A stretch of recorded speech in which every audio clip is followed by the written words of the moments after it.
11 signs that a recession in the U.S. may have already started, Michael Snyder reports. The Biden administration has given us an economy in which homelessness is at an all-time high, demand at food banks is an all-time high, and poverty is growing all around us.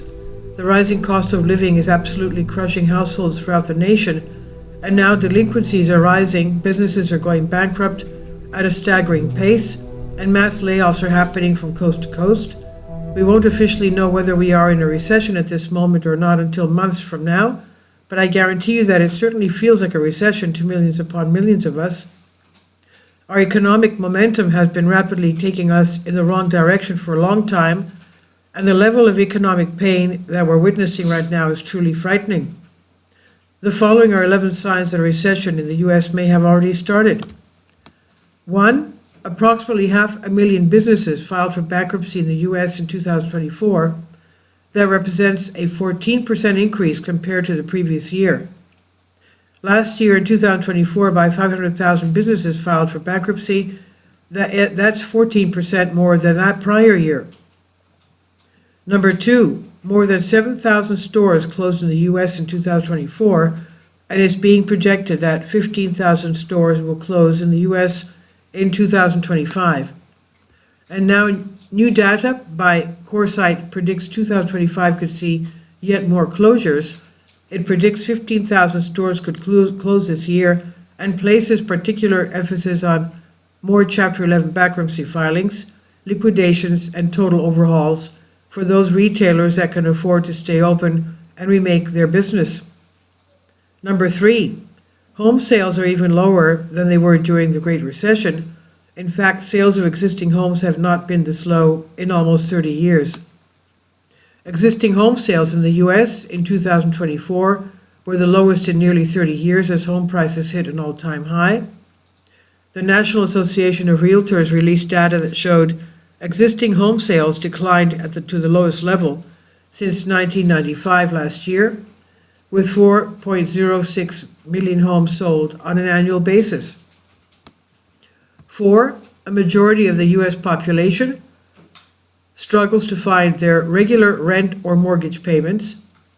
Nearly 70% of single, divorced, or separated people struggle to afford their regular rent on monthly or mortgage payments, compared to just over half, that's 52%, of married people, according to the recent Redfin Commission survey.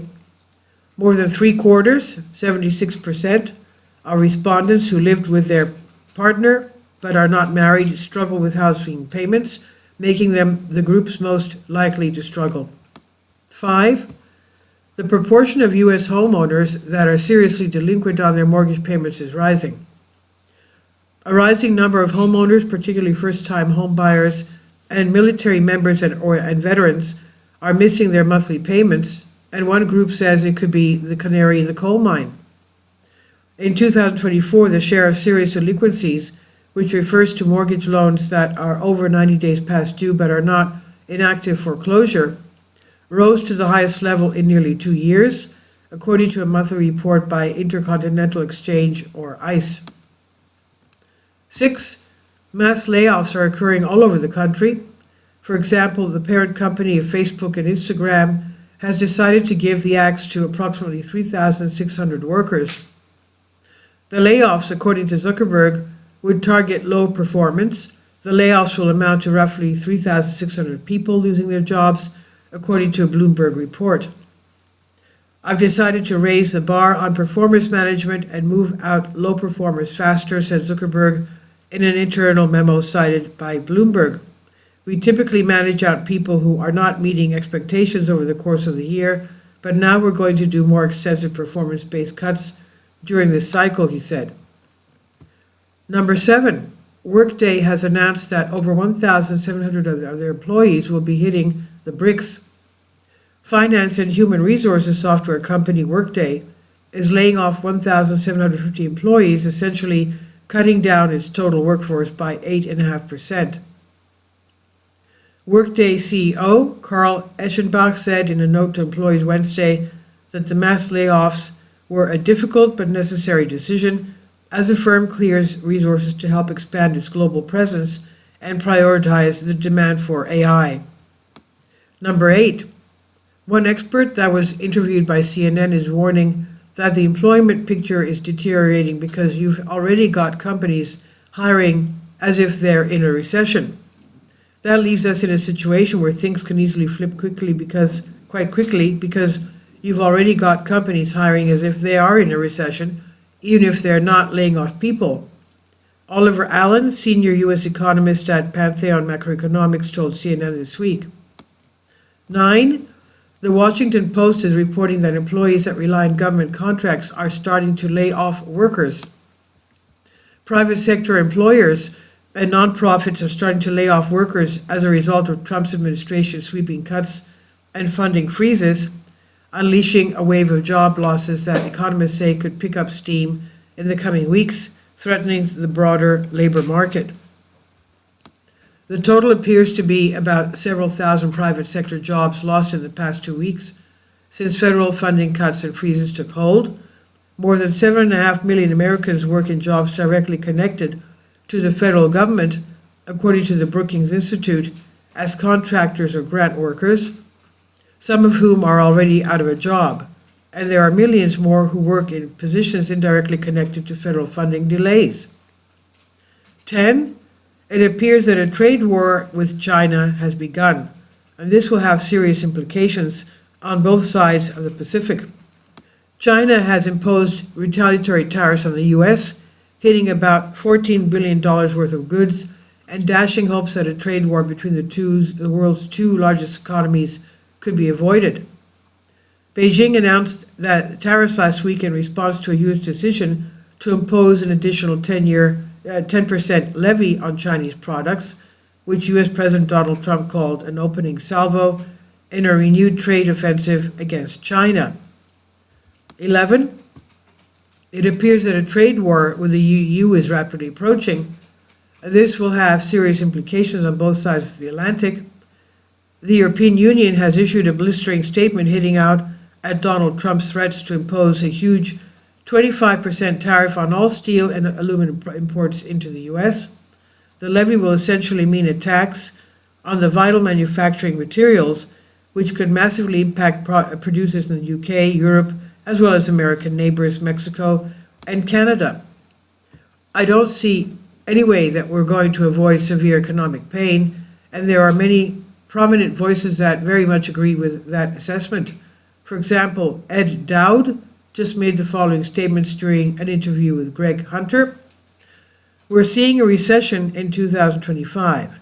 The rest of the globe is already starting to roll over. It's going to be a worldwide recession. It's going to be a mini housing crisis. Housing has been stagnant for the better part of a year. There is no transaction volume and nobody can afford homes.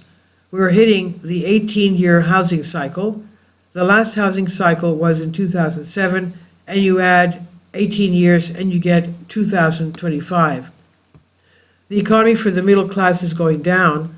As time goes on, we're going to see GDP numbers go lower and lower and lower. It's kind of a perfect storm for the Trump administration. There's no way to avoid the pain. We're definitely facing a perfect storm, and it's going to be extremely tense. Apparently, hedge funds can see what is coming too, because they're making a multi-billion-dollar gamble against the U.S. economy. Hedge funds are making a multi-billion-dollar gamble against the U.S. economy, betting Donald Trump's presidency will result in a massive market crash that could devastate 401ks, pensions, and housing savings across America. Data from Goldman Sachs has sent shockwaves through financial circles, revealing a dramatic surge in short positions against U.S. stocks, a move that signals a belief that market is headed for a precipitous crash. Throughout January, investors placed 10 times more bets on American stocks falling than on their continued rise, a staggering shift that reflects growing unease over Wall Street's future under Trump's leadership. Needless to say, our society is not going to be able to handle what is ahead. Unfortunately, our people riot even when something good happens to them. Thousands of Eagles fans spilled out of bars and onto streets of Philadelphia Saturday night after watching their team defeat the Kansas City Chiefs 40-22 in Super Bowl LIX. The city had opted not to grease the light poles, even though a fan was left 2 weeks ago following from the light pole after NFC Championship game. Despite the tragedy, Eagle fans showed no hesitation to climb to the top of light poles, cars, construction vehicles, garbage trucks, small buildings, and almost anything else they could find. Apparently, quite a lot of looting was going on as well. Shortly after the team's victory, 2 years after losing to the Chiefs in the same game, Eagle fans looted a linen truck, prompting a police response. So if these people will riot and loot while conditions are still at least somewhat relatively stable, how will they behave during a full-blown societal meltdown? As economic conditions in this country continue to deteriorate, we're going to see so much chaos in the streets, and those that are wise will prepare accordingly. This is by Michael Snyder on the Economic Collapse blog. Please leave your comments, and thank you for your support. This is by Michael Snyder, and about the author. Michael Snyder's new book entitled Why is available on paperback and for Kindle on Amazon.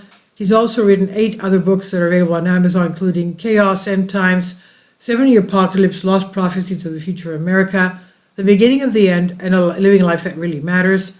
When you purchase any of Michael's books, you help to support the work that he's doing. You can also get his articles by email as soon as he publishes them by subscribing to his Substack newsletter. Michael has published thousands of articles on the Economic Collapse blog, End of the American Dream, and the Most Important News, and he's always freely and happily allowed others to republish those articles on their own websites. These are such troubled times and people need hope. John 3:16 tells us about the hope that God has given us through Jesus Christ. For God so loved the world that he gave his only begotten Son, that whosoever believeth in him should not perish but have everlasting life. If you have not already done so, we strongly urge you to invite Jesus Christ to be your Lord and Savior today. Please support my Patreon account. The daily posts are 5 videos daily, and they are totally different from what I have on my YouTube channel. Thank you so much for your support and that you find all my content so interesting. You'll find the Patreon account details in the description box below.